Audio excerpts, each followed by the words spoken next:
Francine Poulet was an animal control officer. She hailed from a long line of animal control officers.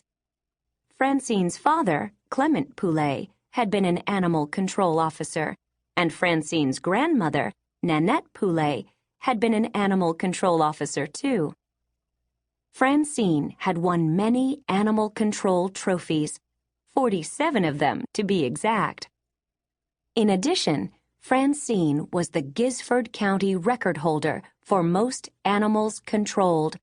She had successfully and officially and expeditiously, for the most part, captured dogs, cats, rats, pigs, snakes, squirrels, chipmunks, bats, raccoons, and also fish.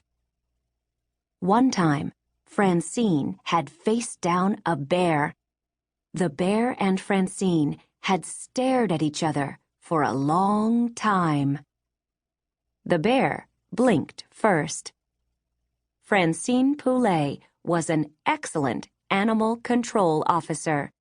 She was never, ever afraid. Late one afternoon in May, the phone at the Animal Control Center rang. Francine Poulet was sitting at her desk. She answered the phone. She said, "Animal Control Officer Francine Poulet here. How may I help you?" "Yes, hello," said the voice at the other end. "Mrs. Bissinger speaking." "Uh-huh," said Francine. "I am being tormented," said Mrs. Bissinger.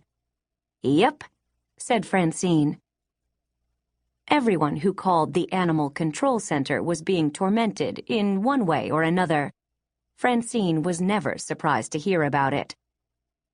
Nothing frightened Francine Poulet, and nothing surprised her either. "A most unusual raccoon has come to reside on my roof," said Mrs. Bissinger. "Right," said Francine. "Raccoon on the roof. What's your address?" "Perhaps you were not listening," said Mrs. Bissinger. "This is not your average raccoon."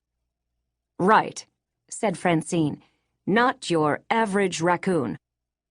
She leaned back in her chair, and then she leaned back a bit farther.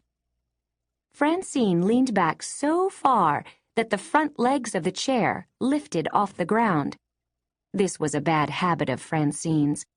Her father, Clement Poulet, had tried to break her of it, but he had never succeeded. "One of these days, Franny," her father used to say, "you are going to tip all the way backwards in that chair and whack your head, and then you will be sorry." Clement Poulet was dead, and it had been many years since he had warned his daughter about chair tipping. Francine missed Clement. She even missed his dire predictions. However, she had yet to tip all the way backward and whack her head. Francine had been gifted with an extraordinary sense of balance. "This raccoon," said Mrs. Bissinger, "shimmers." "He what?" said Francine. "Shimmers," said Mrs. Bissinger. "He seems to glow. In addition, and more disturbingly, this raccoon calls my name." Francine slowly lowered the chair legs to the floor. "Interesting," said Francine.